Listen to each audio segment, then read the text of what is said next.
নামাজ ছাড়া কোনো উপায় না। ২১ বছর ধরে রংপুর নগরীর বিভিন্ন এলাকায় ইসলামের দাওয়াত দিয়ে বেড়াচ্ছেন ৬৫ বছর বয়সী আব্বাস আলী।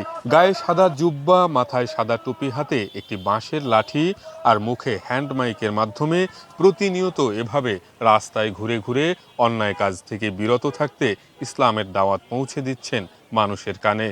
এমনই এক ব্যতিক্রমী দৃশ্য চোখে পড়ে যখন রংপুর নগরীর সড়কবাতি রাতে ঝলমল করে ওঠে। ঠিক সে সময় আব্বাস আলী সৃষ্টিকর্তাকে সন্তুষ্ট করতে এবং ইসলামের প্রচার ঘটাতে রিকশা, ভ্যান কিংবা গাড়িতে নয়, পায়ে হেঁটে ইসলামের দাওয়াত দিয়ে বেড়ান। গভীর রাত পর্যন্ত মানুষের দ্বারে দ্বারে ঘুরে তিনি ইসলামের দাওয়াত পৌঁছে দেন। এই জন্য আমি চিন্তা মনে করে দেখি, অন্ধকার কবর, বাতি নাই, দরজা নাই, ওখানে নামাজ ছাড়া কোনো উপায় নেই।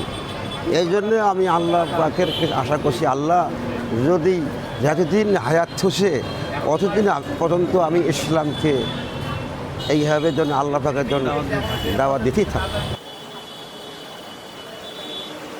আব্বাস আলী মনে করেন রাসূল সাল্লাল্লাহু আলাইহি ওয়াসাল্লাম ইসলামের দাওয়াত দিতে পথে পথে ঘুরেছেন, হিজরত করেছেন, অনেক কষ্ট করেছেন। সে কারণে ইসলামের দাওয়াত পৌঁছে দেওয়ার ব্রত নিয়ে তিনিও মানুষের কাছে যান, দাঁড়ে দাঁড়ে ঘুরে বেড়ান। আল্লাহ পাকের নবী বলছে, মক্কা থেকে মদিনা গেছে, উনি এইভাবে হাঁটি হাঁটি দাওয়াতের কাজ করছে, ইসলামকে এইভাবে সারা পৃথিবী চালু করছে উনি, আল্লাহর নবী। তা আল্লাহর মনে করুন, আল্লাহ পাকের মনে করেন আমরা বান্দা, আল্লাহ পাকের হুকুম এটা বলতে হবে, এটা প্রচার করতে হবে।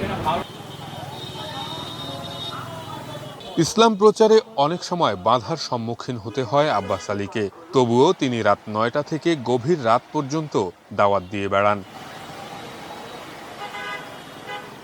দুই একটা আল্লাহ পাকের নবীকেও বলছিল, বোঝো না, আবু জেহেলেরা ওইভাবে বাধা করছিল, আমার রাজ্যের মধ্যে তুমি কি বলো, আল্লাহ নবীকে বলেছিল।